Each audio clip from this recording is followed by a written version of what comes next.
In this video, we're going to talk about pros and cons about living in Utah, considering living in Utah from the economic standpoints that obviously add up to the cost of living. Such a critical consideration, isn't it? And if I may, I'd like to challenge you to think on the economy from the digital perspective, like the after pandemic view. Why? Because we know that pandemic shifted economy into the fourth industrial revolution, the digital revolution. It's a big word, of course, but what does it mean? It means that we're dealing with the digital economy. Well, we know very, very well that companies like Amazon, digital companies, quantum leaped, exponentially improved, increased their performance and profits. And brick and mortar, not so much. Think retail. That's why, with this in mind, I want to evaluate the economy, Utah's economy, from the perspective, how is it positioned? How is it positioned to be competitive in the new digital economy? Super important, isn't it? And before we dive in the economy, and we have so much to cover, I want to start with the number one pro, which is safety and the crime rate. When I was watching a lot of videos about why people are relocating from California, I noticed that one of the bullet points, one of the top considerations, is actually the decrease in safety and increasing crime, right? So you're gonna love the fact, just one fact, that over the last 20 years, Utah's crime has been on the decreasing mode. We've decreased crime by 32%, and we didn't even have that much as some other states, so we're definitely moving in the right direction. And I have more statistics about that in my blog. It's a second blog, the economic factors of why you want or not want to live in Utah. Okay, economy, pro number two, Utah economic growth. We are thriving. Well, there's part of the commitment to growth that's been a long-term state policy. Lots of legislation is going towards that to attract the best of the best sectors, not only companies, but whole economic sectors. And we've been very, very successful with that. That's why we have this amazing growth. And, it's been reported in a lot of national magazines, the Utah growth rate. And I just want to give you one more consideration.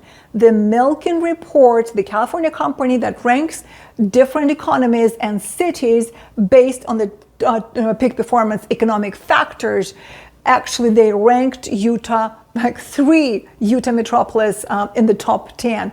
Number 1 was Provo-Orem, number 4 Salt Lake, and number 9 Ogden area. And that tells us something. So if you're relocating to Utah and you want to live in Utah and you want to have a little bit of a head, an overview of where the economy is going, we're doing extremely well. We have really high ranking. We're really high growth state. We have great infrastructure to support that. And we're not only attracting companies, we're attracting sectors. Sectors like solar, for example, we're prime for solar. So the pharmaceutical companies, medical industry is booming here. There are so many other industries. So I mentioned them in my blog, get the link here, and I even give you top 10 employees to work in Utah. And that will give you a great head start to get more involved into job opportunities here. And that's where we're gonna go next. So job opportunities. Well, naturally, there are lots of policies in Utah that are trying to foster the growth and the development of skills of the local workers. However, we're attracting lots of new businesses, lots of new industry sectors. So we do have a lot of people who are relocating to Utah to supply, to fill in the demand for jobs. So opportunities are in Utah. We have one of the lowest unemployment rates in the country. So if you want the job, a lot of people who are relocating nowadays in the second suburban sprawl after the pandemic, some people don't need jobs, but if you do have the job, and especially if you work from home, but also if you need employment here, you will not be disappointed. The next pro, and I want to go look back to our conversation about digital economy, which is what we are in the after pandemic era, aren't we? So technology, digital technology is absolutely on the rise. It will exponentially, disproportionately provide more and more jobs. And therefore, any states that's focusing, supporting that trend is going to win big time. So Utah has been on this trend from the very beginning, very, very successfully, accepting, adopting, inviting, attracting companies, technology companies. We even built Silicon Slopes, right? So not Silicon Valley, Silicon Slopes, just to quantify or exemplify, the commitment that we have here in the state of Utah to technology. And on that note, Silicon Valley is only less than 2 hours flight from here through this beautiful international airport. We talked about that. And I'm going to mark it as a separate pro, actually. There is an ambition within Utah to stay ahead, head-to-head, competitively with the technology. And that's why, in addition to Silicon Slope that is thriving, we actually have now another area, like a doubling. We're doubling Silicon Slopes. We have an area that we carved out in the on the northern part of Silicon Slopes, which is borderline between Salt Lake County and Utah County. Guys, we're talking about a new piece of land. The development's called The Point in Draper. Oh, I've seen the blueprints. I've attended a couple of conferences over there. That area is going to be absolutely unbelievable.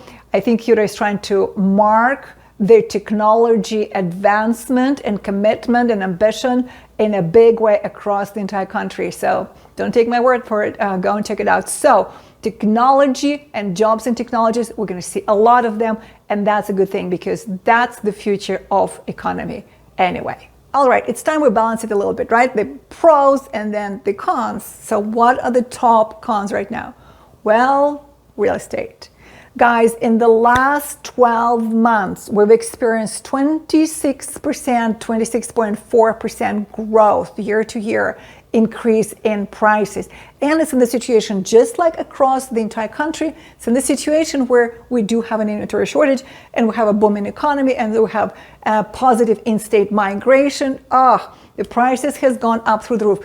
Just think about, visualize the 26%. So basically, something that cost $300,000 a year ago is costing $400,000, right? And the average price across Utah of a home nowadays is, ready for that? $522,000. And that's similar for Salt Lake, for Utah County, and for Washington County, St. George. These are the primary real estate markets, the top 3 real estate markets, by the way. And on that note, I want to mention that something is due to change in real estate, right? Because it's unbelievable.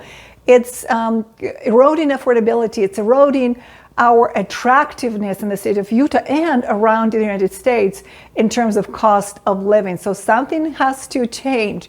And on that point, to change or show values, a lot of people are downsizing. I know you may or may not be, we all have different stories, different journeys to take in this lifetime. Anyway, Elon Musk sold all of his mansions, all of his real estate. He's been selling for the last couple of years. And he owns right now a $50,000 fabricated home located in one of his companies on the land that he rents from one of his companies. And that's a message to us. We have to reconsider and see what's important and what is possible. And anyway, I think he gives us an opportunity to look at real estate from the new perspective and really discover what's more important. Working, making money, spending more time with your family, paying the mortgage, and a lot of values like that we must reevaluate. And it's different for everyone. No judgment here. And another con that I want to mention here to balance up all the good things about Utah is actually inversion. We used to have it during winter, but now we have it during summer sometimes as well. So it's not all the time, but it's quite a bit. If you're in Salt Lake, I'm talking specifically Salt Lake.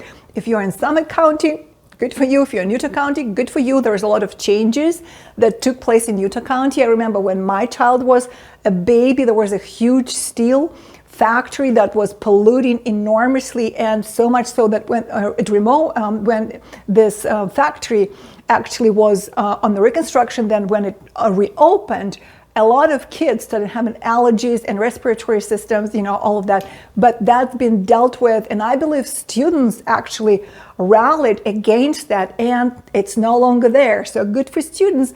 And it also tells us socially that each one of us can play a bigger part in things that we need to improve in our communities. See my point? And also to bring it into the equilibrium, I talked about the best places to live in Utah, right? And in my blog, I also have the worst places to live in Utah. My point being is not every neighborhood, not every city with this little towns, township that comprises the whole city. Each one of them might have different, crime rate. And therefore it is so important to check every neighborhood, every subdivision, very specifically for crime and for a lot of other factors, for schools, for medicine, all of that. Because again, there are pockets sometimes that you can get in the pocket and, then it's going to get very expensive to sell and buy and all of that. Therefore, a lot of due diligence upfront, highly recommended. And one more thing, again, there are so many more, but I just want to cover the basics that might shock you. So Utah is a Mormon state. We have the highest congregation of Mormons. So you can see it as a pro or as a con, but I'm being conservative. I'm saying that might be a concern if you are not a Mormon. We have very conservative liquor laws, right? Like in California, when I live in California, I always remember being shocked. Like I go to the supermarket, every supermarket has loads and loads of wine. You can put it by cases and, nobody even looks at you. In Utah, it's very different. It's a very non-alcoholic state.